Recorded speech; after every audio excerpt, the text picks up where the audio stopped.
വിശേഷാൽ സ്നേഹം നിറഞ്ഞവരെ, goodness T വിയുടെ എല്ലാ പ്രേക്ഷകരെയും റേമായുടെ പുതിയൊരു എപ്പിസോഡിലേക്ക് ഏറ്റവും സ്നേഹത്തോടു കൂടെ സ്വാഗതം ചെയ്യുന്നു.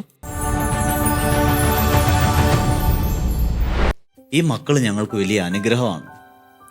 അപ്പം തീർച്ചയായിട്ടും ഒരു കുടുംബത്തിൽ മക്കൾ ഉണ്ടാകുന്നത് ദൈവത്തിന് അനുഗ്രഹമാണ്. ഉദരഫലം എന്ന് പറയുന്നത് സമ്മാനമാണ്.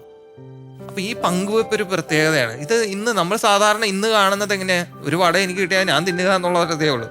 പക്ഷെ ഇത് കാണണമെങ്കിൽ കൂടുതലും ഇന്നിപ്പം നമ്മൾ ഈ ഷെയറിങ് മെന്റാലിറ്റി, കാര്യം പിള്ളേർക്ക് പങ്കുവെക്കാനുള്ള ഒരു അനുഭവം ഇന്ന് കുടുംബത്തിലില്ല. പലപ്പോഴും ഇന്നിത് ദൈവത്തിന്റെ ദാനമാണെന്ന് തിരിച്ചറിയാൻ സാധിക്കാതെ പോകുന്നത് ഒരു ബുദ്ധിമുട്ടാണ്. ഇന്ന് മക്കൾ ഒരു ബാധ്യതയായിട്ടാണ് ഓരോ മാതാപിതാക്കൾ കണ്ടുകൊണ്ടിരിക്കുന്നത്. അവരിൽ ദൈവാശ്രയത്തില്ലാത്തതുകൊണ്ടും ദൈവവിശ്വാസത്തിന്റെ അഭാവം ഉള്ളതുകൊണ്ടാണ് ഈ ഒരു കാര്യത്തെ അംഗീകരിക്കാൻ പറ്റാത്തത്. ഇന്ന് നിങ്ങളോട് കൂടെ 4 വൈദികരുണ്ട്. നിങ്ങൾക്ക് എല്ലാവർക്കും പരിചിതമായ മുഖങ്ങളാണ്. ഒന്നുകൂടിയും ഇവരെ ഒന്ന് പരിചയപ്പെടുത്താണ്. ഇവിടെ ആയിരിക്കുന്ന ജസ്റ്റിൻ കപ്പലുമാക്കലച്ചൻ, ജോസഫ് ഓണാട്ടച്ചൻ, ജോസ് തയ്യിലച്ചൻ. നമുക്ക് ഈ എപ്പിസോഡ് ഒരു ചെറിയൊരു ഗാനത്തോടുകൂടെ നമുക്ക് ആരംഭിക്കാം. നമ്മുടെ കുടുംബവും നമ്മുടെ വ്യക്തി ജീവിതവുമായിട്ട് ബന്ധപ്പെട്ട ഒരു മനോഹരമായൊരു പഴയൊരു ഗാനമാണ്, നമുക്കറിയാവുന്നൊരു ഗാനമാണ്. നമുക്ക് ഈ ഗാനത്തോടൊപ്പം പ്രാർത്ഥനയോടുകൂടെ ചേർന്ന് ആരംഭിക്കാം. സ്നേഹം കൊണ്ടൊരു വീട് പണിയാ, ദൈവ സ്നേഹം കൊണ്ടൊരു വീട് പണിയാ, ദൈവം സ്ഥാപിച്ച തിരുക്കുടുംബം പോ, സ്നേഹം കൊണ്ടൊരു വീട് പണിയാ, സ്നേഹം കൊണ്ടൊരു വീട് പണിയാ, ദൈവ സ്നേഹം കൊണ്ടൊരു വീട് പണിയാ,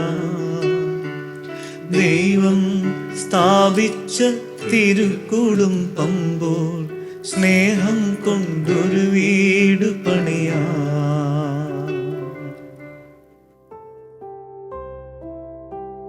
സ്നേഹമുള്ളവരെ, നമ്മൾ കഴിഞ്ഞ എപ്പിസോഡുകളിലെല്ലാം നമ്മുടെ കുടുംബവുമായിട്ട് ബന്ധപ്പെട്ട വളരെ പ്രധാനപ്പെട്ട ചില വിഷയങ്ങളെ കുറിച്ചാണ് നമ്മൾ കൈകാര്യം ചെയ്തൊക്കെ സംസാരിച്ചതൊക്കെ, സഭയുടെ ചില പഠനങ്ങൾ, നിലപാടുകളൊക്കെ.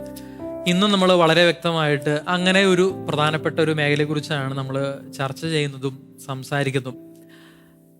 127 സങ്കീർത്തനത്തിൽ ഇങ്ങനെ വചനം പറയും: കർത്താവ് വീട് പണിയുന്നില്ലെങ്കിൽ പണിക്കാരുടെ അധ്വാനം നിഷ്ഫലമാണ്. കർത്താവ് നഗരം കാക്കുന്നില്ലെങ്കിൽ കാവൽക്കാർ ഉണർന്നിരിക്കുന്നതും അത് വെറുതെയാണ്. അങ്ങനെ പറഞ്ഞു വചനം പ്രകാരം പറഞ്ഞു വയ്ക്കും: കർത്താവിന്റെ ദാനമാണ് മക്കൾ, ഉദരഫലം അവിടുത്തെ സമ്മാനമാണ്. കർത്താവ് വീട് കാക്കണം, നഗരം കാക്കണം, നമ്മുടെ കുടുംബത്തിലെ ബന്ധങ്ങൾ കാക്കുന്നുണ്ട്. നമ്മൾ ഇങ്ങനെ കാണുന്നുണ്ട്. കഴിഞ്ഞ നൂറ്റാണ്ടുകളിലേക്ക് പുറകോട്ടൊക്കെ നോക്കുകയാണെങ്കിൽ, അല്ലെങ്കിൽ സഭയുടെ ചരിത്രം എടുത്ത് നോക്കുകയാണെങ്കിലൊക്കെ നമുക്കറിയാം, ഒരുപാട് മക്കള് നമ്മുടെ ഭവനങ്ങളിൽ ഉണ്ടായിരുന്നു.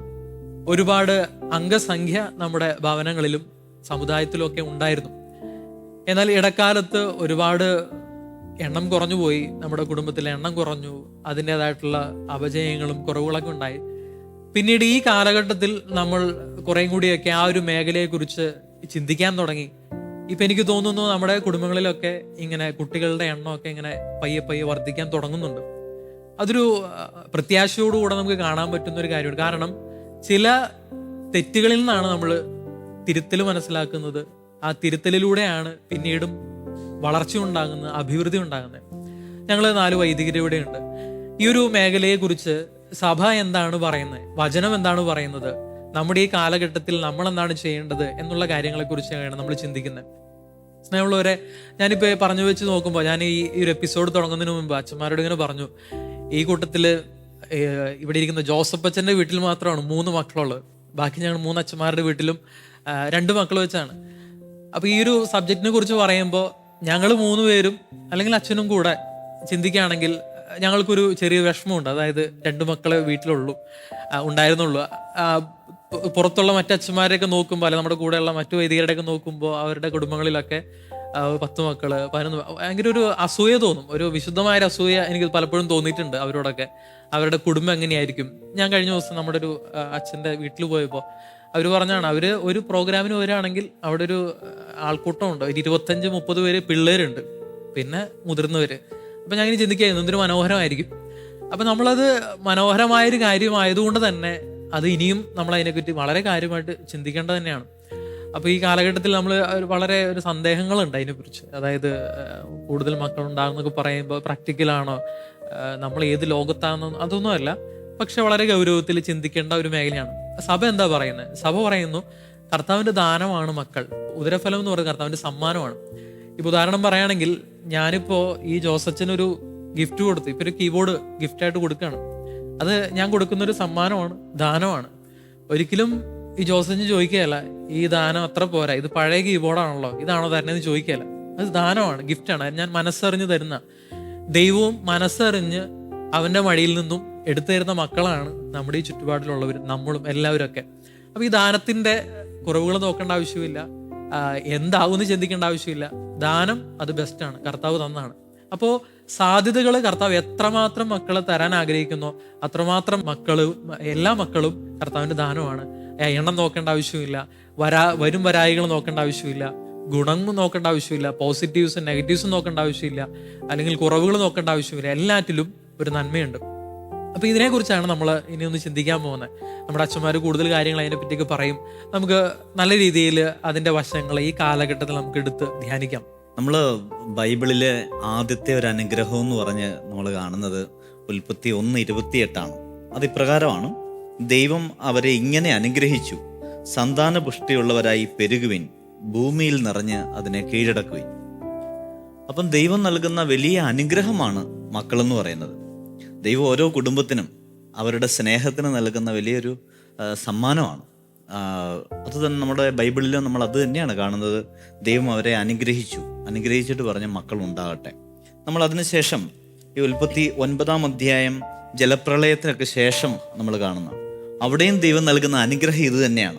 ഇപ്രകാരമാണ് പറയുന്നത്: നോഹയെയും പുത്രന്മാരെയും അനുഗ്രഹിച്ചുകൊണ്ട് ദൈവം പറഞ്ഞു, സന്താനപുഷ്ടിയുള്ളവരായി പെരുകുവിൻ, ഭൂമിയിൽ നിറഞ്ഞ് അതിനെ കീഴടക്കുവിൻ. അപ്പം ഭൂമിയെ കീഴടക്കുവാൻ, നമ്മളായിരിക്കുന്ന സ്ഥലങ്ങളെ കീഴടക്കുവാൻ ഒക്കെ ദൈവം നൽകുന്ന വലിയൊരു അസറ്റാണ് മക്കളെന്ന് പറയുന്നത്. വീണ്ടും 9:7 തിരുവചനത്തിലും സന്താനപുഷ്ടിയുള്ളവരായി പെരുകി ഭൂമിയിൽ നിറയുവിൻ എന്ന് പറയുന്നുണ്ട്. പിന്നെ നമ്മൾ ബൈബിള് ഉൽപ്പത്തി പുസ്തകം തന്നെ എടുത്തു കഴിഞ്ഞാൽ അവിടെ ഈ അനുഗ്രഹം എന്ന് പറയുന്നിടത്തെല്ലാം ദൈവം നൽകുന്നത് മക്കളെയാണ്. അബ്രാഹത്തെ വിളിക്കുമ്പോൾ പോലും നിന്നെ വലിയൊരു ജനതയാക്കും എന്ന് പറഞ്ഞാണ് ദൈവം അവനെ അനുഗ്രഹിക്കുന്നത്. അപ്പം അബ്രാഹത്തിൻ്റെ, വിശ്വാസികളുടെ പിതാവായ അബ്രാഹത്തിന് ദൈവം നൽകുന്ന വാഗ്ദാനം പോലും മക്കളെന്നുള്ള ഒരു വലിയൊരു ആസ്പെക്റ്റ് അതിനകത്തുണ്ട്. വീണ്ടും നമ്മൾ മുൻപോട്ട് പോയി കഴിയുമ്പോൾ അബിമലക്ക് എന്ന് പറയുന്ന ഒരു രാജാവിനെ കാണുന്നുണ്ട്. ആ രാജാവ് ചെയ്ത ഒരു പ്രവൃത്തി മൂലം ദൈവം അദ്ദേഹത്തെ ശിക്ഷിച്ചിരിക്കുകയായിരുന്നു. അപ്പോൾ ആ ശിക്ഷ മാറുവാൻ വേണ്ടിയിട്ട് അബ്രാഹം പ്രാർത്ഥിക്കുന്നു.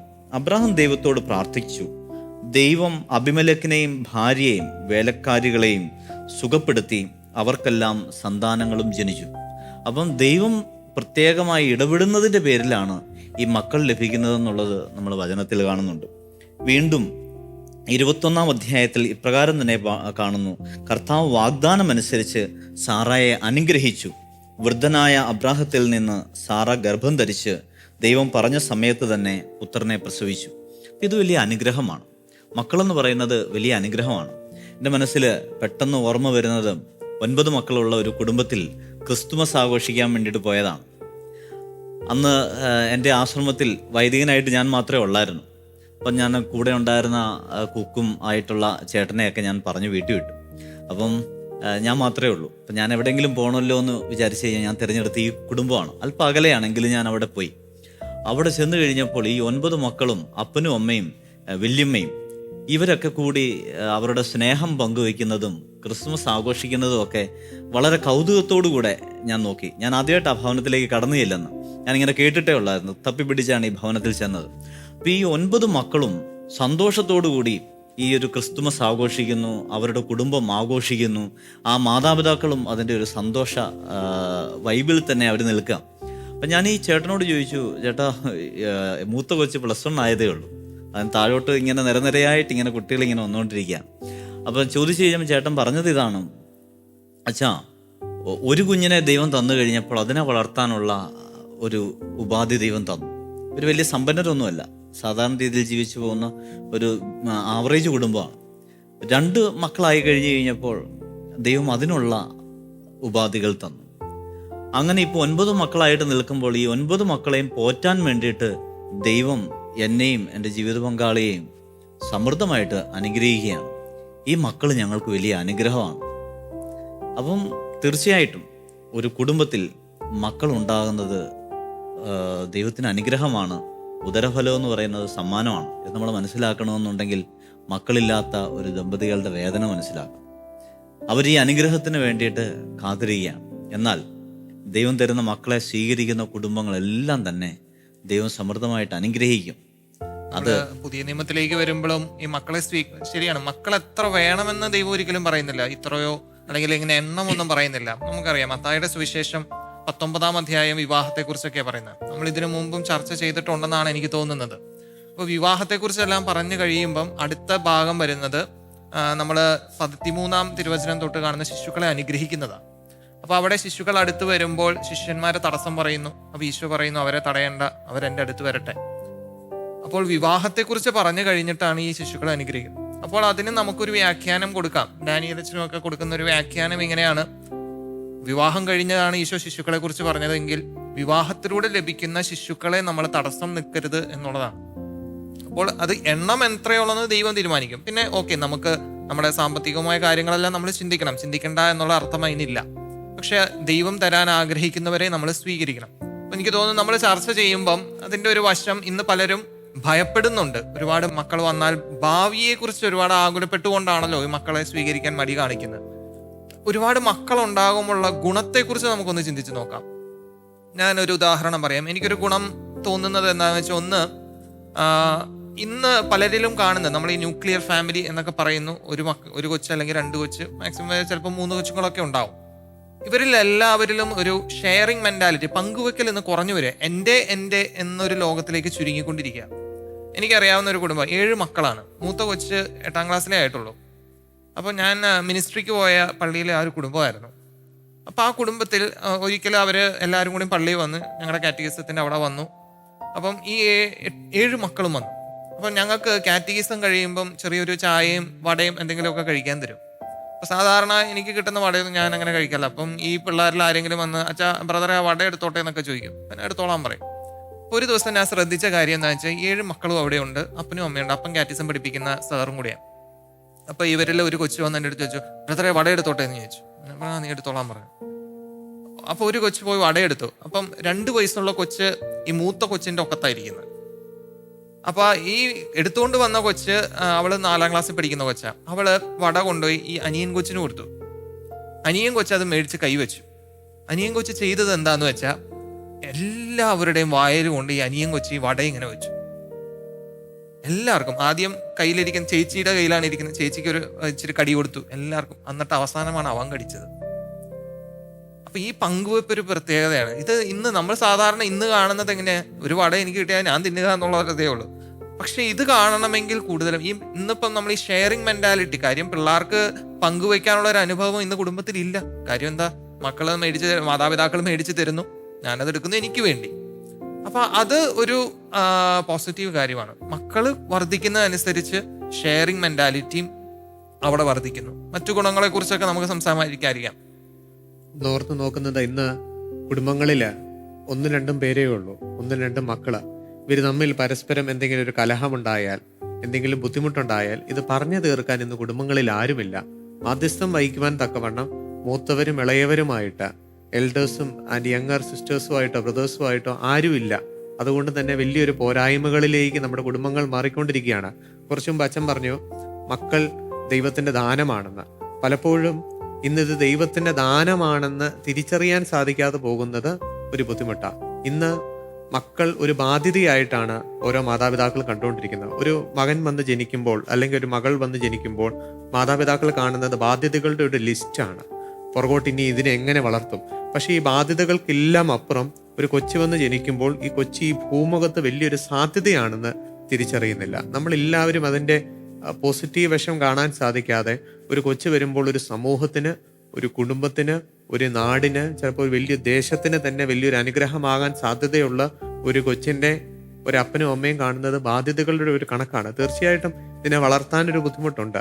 പക്ഷെ അതിനെല്ലാം അപ്പുറം ഈ കൊച്ച് വീണ്ടും ഈ കുടുംബത്തിന് ഒരു അനുഗ്രഹമാകുന്നു എന്ന് കാണാൻ സാധിക്കാതെ പോകുന്നതും ഒരു ബുദ്ധിമുട്ടുള്ള കാര്യമാണ്. അനുഗ്രഹം എന്ന് പറയുമ്പം ദൈവമാണ് കുഞ്ഞുങ്ങളെ തരുന്നതെങ്കിൽ അവരെ പോറ്റാനുള്ള കഴിവും ദൈവം തരുമെന്നുള്ളതാണ് സത്യം. നമ്മൾ ഇതിനകത്തൊരു വിശ്വാസതലം കാണണം. ഞാൻ പറഞ്ഞല്ലോ, 7 മക്കളുള്ള കുടുംബത്തിൽ ഈ 7 മക്കളെയും ഈ മാതാപിതാക്കളെയും ഞാൻ കൊണ്ട് ആ ഇടവകയുടെ യുവജനങ്ങളുടെ അടുത്ത് കൊണ്ട് നിർത്തി. എന്നിട്ട് യുവജനങ്ങളോട് പറഞ്ഞു, നിങ്ങൾ ഇവരോട് ചോദ്യം ചോദിച്ചോ, ഞാൻ പറയുന്നതിനേക്കാൾ നല്ലത് ഇവർ പറയുന്നതല്ലേ. നിങ്ങൾക്ക് സംശയങ്ങൾ. എല്ലാവരും ചോദിച്ച ചോദ്യങ്ങളിൽ ഒരു കോമൺ ഫാക്ടർ ഏതായിരുന്നു എന്ന് വെച്ചാൽ, ഇന്ന് എഡ്യൂക്കേഷൻ വളരെ എക്സ്പെൻസീവ് ആണ്, ഹെൽത്ത് വളരെ എക്സ്പെൻസീവ്. ഒരു അസുഖം വന്നാൽ ആശുപത്രി പോയാൽ ഭയങ്കര പാടാണ്, പഠിപ്പിക്കൽ ഭയങ്കര പാടാണ്. അപ്പൊ ഇവർ ചോദിച്ചത്, ഇതൊക്കെ എങ്ങനെ നിങ്ങൾ, ഇതിനകത്ത് ഈ ചേട്ടന് മാത്രമേ ജോലിയുള്ളൂ, ചേച്ചിക്ക് ജോലിയില്ല, അപ്പം നിങ്ങൾ ഇതെങ്ങനെ? അപ്പം ഇതിന് ഉത്തരം പറഞ്ഞത് ജോലിയില്ലാത്ത ചേച്ചിയാ. ചേച്ചി പറഞ്ഞ ഉത്തരം, ആ ചേച്ചിക്ക് ജോലിയില്ല, കഴിവില്ലാത്തതുകൊണ്ടല്ല, ചേച്ചി എഞ്ചിനീയർ ആണ് യഥാർത്ഥത്തിൽ, പക്ഷെ ജോലിക്ക് പോകുന്നില്ല. അപ്പൊ ചേച്ചി പറഞ്ഞ ഒരു ഉത്തരം, നമ്മൾ മക്കളെ ദൈവം തരുമ്പം ആ മക്കളെ സ്വീകരിക്കുന്നു എന്നതിന്റെ അർത്ഥം ദൈവത്തിൽ ആശ്രയിക്കുന്നു എന്നുള്ളതാണ്. ഞാൻ ദൈവത്തിൽ ആശ്രയിക്കുന്നു, അത് ദൈവത്തിന് മനസ്സിലാവും. അപ്പൊ ദൈവം ചെയ്യുന്ന ഒരു കാര്യം ശരിയാണ്, മെഡിസിൻ എക്സ്പെൻസീവ് ആണ്, മരുന്ന് അസുഖം വന്നാൽ എക്സ്പെൻസീവ് ആണ്, എഡ്യൂക്കേഷൻ എക്സ്പെൻസീവ് ആണ്. എന്നിട്ട് ചേച്ചി പറഞ്ഞു, ദൈവപരിപാലനയെ ആശ്രയിക്കുന്നതിന്റെ ഒരു ഉദാഹരണം എന്താന്ന് വെച്ചാൽ, എനിക്കിപ്പോൾ 7 മക്കളുണ്ട്. ഈ 7 മക്കളിൽ ഇത്രയും വർഷങ്ങളായി ആകെ 2 പ്രാവശ്യമാണ് ആശുപത്രിയിൽ കിടക്കേണ്ട വന്നിട്ടുള്ളൂ. ഓക്കെ, അസുഖം എന്തെങ്കിലുമൊക്കെ വരും, അതിപ്പോ എന്തെങ്കിലുമൊക്കെ മരുന്ന് കൊടുത്ത് അതങ്ങ് മാറും. പക്ഷേ ആശുപത്രിയിൽ കിടക്കേണ്ടതായ ആകെ 2 പ്രാവശ്യമേ വന്നിട്ടുള്ളൂ. ഒറ്റ പുത്രന്മാരോ അല്ലെങ്കിൽ ഒറ്റ മക്കളുള്ള കുടുംബം എടുത്ത് നോക്കിക്കോ, മിക്കവാറും ഇടയ്ക്കിടയ്ക്ക് ആശുപത്രിയിലായിരിക്കും.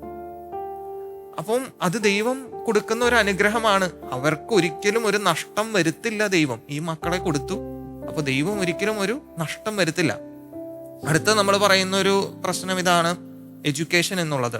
പക്ഷെ ഇന്ന് പല കുടുംബങ്ങളും ശ്രമിക്കുന്ന ഒരു കാര്യമുണ്ട്, ഹോം സ്കൂളിംഗ്. അപ്പൊ കൂടുതൽ മക്കളുണ്ടെങ്കിൽ അവരെ വീട്ടിൽ തന്നെ നമുക്ക് പഠിപ്പിക്കാനുള്ള സാഹചര്യം ഉണ്ടാക്കുക.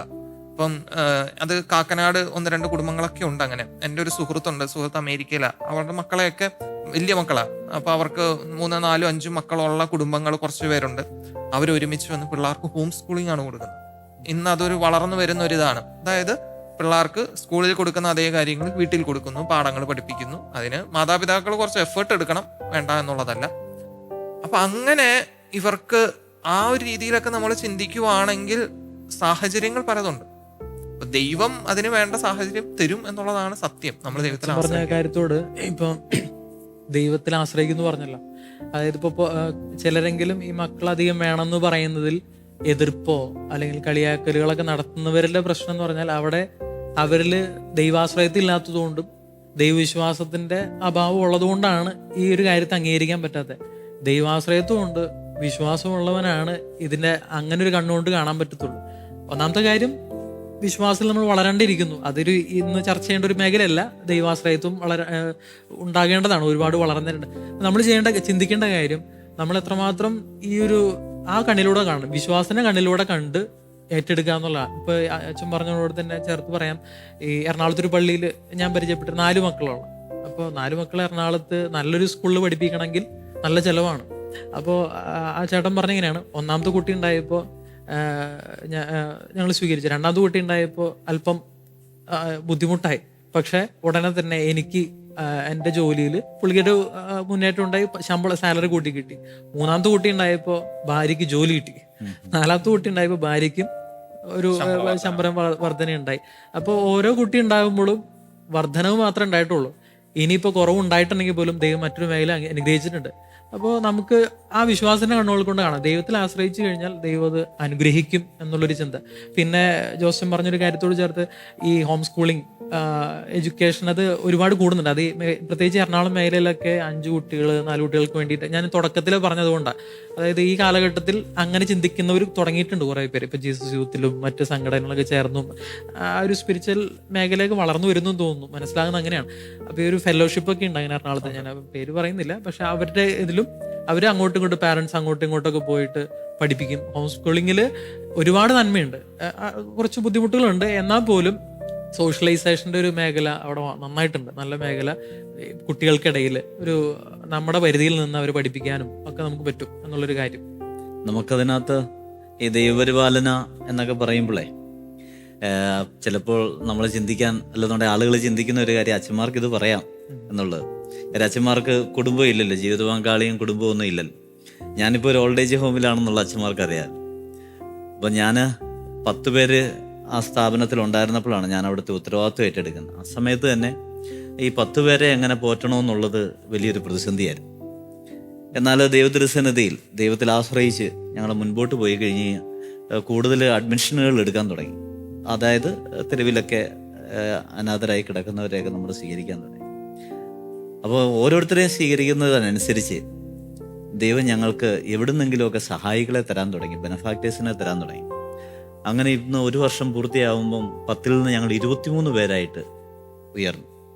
ഈ 23 പേരെ പോറ്റാനുള്ളത് ദൈവം ഇന്ന് തരുന്നുണ്ട്. ഇനിയിപ്പോൾ അടുത്തൊരു 3-4-5 മാസം കഴിഞ്ഞ് കഴിയുമ്പോൾ അതൊരു 30 പേരാണെന്നുണ്ടെങ്കിൽ ഞാൻ വിശ്വസിക്കുന്നത് ഈ 30 പേരെ പോറ്റാനുള്ളത് ദൈവം തരുന്നെന്നുള്ള. കാരണം ഞാൻ ഇത് കണക്കുള്ള പല സ്ഥാപനങ്ങളിലും ഒക്കെ പോയി, അവിടെ 200-300 പേരെയൊക്കെ ശുശ്രൂഷിക്കുന്ന ഇടങ്ങളുണ്ട്. അവിടെയും ദൈവം ആ 300 പേരെ ശുശ്രൂഷിക്കാൻ വേണ്ടിയിട്ടുള്ള സഹായികളെ തരിക. ഇതുപോലെ തന്നെ ദൈവപരിപാലനം നമ്മൾ ആശ്രയിച്ചു കഴിഞ്ഞാൽ നമുക്ക് ഈ കുടുംബത്തിൽ ദൈവം എത്ര മക്കളെ തന്നാലും അത് സ്വീകരിക്കാൻ പറ്റും. ഈ കുടുംബങ്ങളിൽ കുട്ടികളുടെ എണ്ണം കൂടുന്തോറും ഇവരുടെ കഴിവുകൾ വർദ്ധിക്കുക. കാരണം മൂത്ത ഒരു കുട്ടിക്ക് ഈ കാലഘട്ടത്തിനനുസരിച്ച് തൻ്റെ താഴെയുള്ള കുട്ടികളുടെ കഴിവുകൾ മനസ്സിലാക്കാൻ വേണ്ടി സാധിക്കും. ജീസസ് യൂത്ത് എന്നൊക്കെ പറഞ്ഞു, അവരൊത്തിരി പേര് അതിൽ ശ്രദ്ധിക്കുന്നുണ്ട്. അതിലെ ഒരു നല്ല ഉയർന്നു വന്ന ഒരു കുടുംബമാണ് ജോയ്ഫുൾ 6 എന്ന് പറയുന്നത്. എനിക്ക് തോന്നുന്നു ഇതിൻ്റെ കാണുന്ന പ്രേക്ഷകരോടൊക്കെ ഞാൻ പറയുന്നു, ഗൂഗിളിലൊന്ന് അല്ലെന്നുണ്ടെങ്കിൽ യൂട്യൂബിലൊന്ന് സെർച്ച് ചെയ്യണം. ജോയ്ഫുൾ 6, 6 മക്കളുള്ള ഒരു കുടുംബം. അവരുടെ മൂത്ത ഒരു കുട്ടി എടുത്ത വലിയൊരു ഇനിഷ്യേറ്റീവിൽ അതൊരു വലിയൊരു മ്യൂസിക് ബാൻഡായിട്ട് വളർന്നു. ലോകമെമ്പാടും ശ്രദ്ധിക്കപ്പെടുന്ന നല്ല രീതിയിൽ ഇംഗ്ലീഷ് മ്യൂസിക് പോലും പാടത്തക്ക രീതിയിലുള്ള നല്ല ഒരു ബാൻഡായിട്ട് അവർ വളർന്നു. അപ്പം ദൈവം ഈ മക്കളെ വളർത്തും.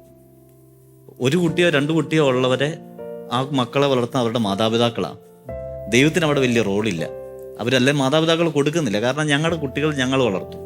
എന്നാൽ അത് 3, 4, 5, 6, 7 ഒക്കെ ആകുമ്പോൾ ഇത് ഞങ്ങളുടെ മക്കളല്ല, ദൈവത്തിൻ്റെ മക്കളാണെന്നുള്ള വലിയൊരു വിശാലമായ ചിന്താഗതിയിലേക്ക് മാതാപിതാക്കൾ മാറും. മാതാപിതാക്കൾക്ക് ശരിക്കും പറഞ്ഞാൽ ആ ഒരു പാരന്റിങ് എഫേർട്ട് എടുക്കുന്നതൊക്കെ കുറവാണ്, കുറച്ച് മതി ആ ഒരു സ്ട്രെയിനൊക്കെ കാര്യങ്ങളൊക്കെ. കാരണം മുതിർന്നവരൊരു ഫാദർ ഫിഗർ ആണ്, അല്ലെങ്കിൽ മദർ ഫിഗർ ആയിട്ട് എപ്പോഴും മുകളിൽ നിൽക്കുന്നുണ്ട്. ഇപ്പൊ താഴെയുള്ളവരൊക്കെ അല്പം പേടിയോടുകൂടിയാണ് മുകളിലുള്ളവരൊക്കെ മൂത്ത ചേട്ടന്മാര് ചേച്ചിമാരെയൊക്കെ കാണുക. അപ്പൊ ഇപ്പൊ പാരന്റ്സ് പറയുന്ന ഒരു ബുദ്ധിമുട്ട് അതാണല്ലോ, ഇത്ര എണ്ണത്തിനെ എങ്ങനെ വളർത്തും, എണ്ണം. അപ്പോൾ താഴെയുള്ളവരെ നേതൃത്വ പാഠവത്തോടു കൂടെ തന്നെ ഒരു അപ്പനായിട്ട് അമ്മയായിട്ട് തന്നെ അവർ നോക്കും എന്നുള്ളതാണ്. നമ്മളിന്ന് പ്രത്യേകമായിട്ട് കുടുംബത്തിൽ കൂടുതൽ മക്കൾ ഉണ്ടാകേണ്ടതിനെ കുറിച്ച് ചിന്തിക്കുകയായിരുന്നു. അതിന് ഒത്തിരി വശങ്ങളുണ്ട്. അതിൻ്റെ സാമൂഹികമായ വശങ്ങൾ എടുത്തു കഴിഞ്ഞാൽ ഈ മക്കളുടെ എല്ലാം സോഷ്യലൈസേഷൻ വളരെയേറെ വർദ്ധിക്കുന്നതായിട്ട് കാണാം. എന്നാൽ 1 കുട്ടിയോ 2 കുട്ടിയോ ഒക്കെ ഉള്ളവരുടെ ഡെവലപ്മെൻ്റൽ സ്റ്റേജസിലൊക്കെ ഒത്തിരി ഡിലേ ഉണ്ടാകുന്നതായിട്ട് കാണാം. അവർ സംസാരിക്കുന്ന അത് താമസിക്കുന്നു, അവർ നടക്കുന്നത് താമസിക്കുന്നു. അവരുടെ ഡെവലപ്മെൻ്റൽ സ്റ്റേജസിൽ ഒരു കുറവുകളും കാര്യങ്ങളും ഒക്കെ ഉണ്ടാകുന്നതായിട്ട് കണ്ടിട്ടുണ്ട്. അതുപോലെ തന്നെ ഡോക്ടർ സൂചിപ്പിച്ചതുപോലെ ഇവരുടെ ഇമ്മ്യൂണിറ്റി വർദ്ധിക്കും. കാരണം ഒരു പരിധിവരെ ഇവർ മണ്ണിൽ കളിക്കാനും ഓടിക്കളിക്കാനും ഒക്കെ തുടങ്ങും. എന്നാൽ 1-2 കുട്ടികളൊക്കെ ഉണ്ട് കഴിഞ്ഞപ്പോൾ ഒരു മൊബൈലിലേക്ക് അവരുടെ ജീവിതം ചുരുങ്ങിയാണ്. അതിനനുസരിച്ച് അവരുടെ രോഗങ്ങൾ വർദ്ധിക്കുകയാണ്. എന്നാൽ കൂടുതൽ മക്കളുള്ളപ്പം അവർക്കൊരു ചെറിയൊരു കളികളൊക്കെ ആണെങ്കിൽ പണ്ട് നമ്മളൊക്കെ കളിച്ചതുപോലെ സാറ്റ് കളിക്കാനോ കുട്ടിയും കോലും കളിക്കാനോ അതേപോലെ അപ്പം ചൂടാനോ ഒക്കെ ആയിട്ട് മണ്ണും ഒക്കെ ആയിട്ടും മറ്റു കാര്യങ്ങളും ഒക്കെ ആയിട്ട് ഇവർക്കൊരു ബന്ധം വരും. അങ്ങനെ എന്തുകൊണ്ടും അത് ദൈവികമായിട്ടുള്ള ഒരു ആസ്പെക്റ്റിലും സമുദായത്തെ ശക്തിപ്പെടുത്തുന്നത് ശക്തമായ കുടുംബങ്ങളാണ്. നമ്മുടെ കുടുംബങ്ങൾ ശുഷ്കമാകുമ്പോൾ സമുദായവും ശുഷ്കമാവും. ഇന്ന് നമ്മൾ പ്രത്യേകമായിട്ട് പ്രാർത്ഥിക്കാം നമ്മുടെ കുടുംബങ്ങൾ ശക്തിപ്പെടുവാൻ വേണ്ടിയിട്ട്, നമ്മുടെ കുടുംബങ്ങളിൽ ദൈവം നൽകുന്ന വലിയ അനുഗ്രഹങ്ങൾ വർദ്ധിക്കുന്നതിന് വേണ്ടിയിട്ട്. അത് മക്കളാണ് അനുഗ്രഹം. ഈ മക്കൾ വർദ്ധിക്കുന്ന കുടുംബങ്ങൾ നമ്മളുടെ ഇടയിൽ രൂപപ്പെടട്ടെ. അതിന് ദൈവം നമ്മളെ എല്ലാവരെയും സഹായിക്കട്ടെ. ഈ ഒരു റേമയുടെ എപ്പിസോഡ് പൂർത്തിയാവുമ്പോൾ ദൈവം നിങ്ങളെ എല്ലാവരെയും സമൃദ്ധമായിട്ട് അനുഗ്രഹിക്കട്ടെ എന്നും നിങ്ങളുടെ കുടുംബങ്ങളെ ദൈവം അനുഗ്രഹിക്കട്ടെ എന്നും പ്രാർത്ഥിക്കുന്നു. ഇപ്പോഴും എപ്പോഴും എന്നേക്കും ആമേൻ.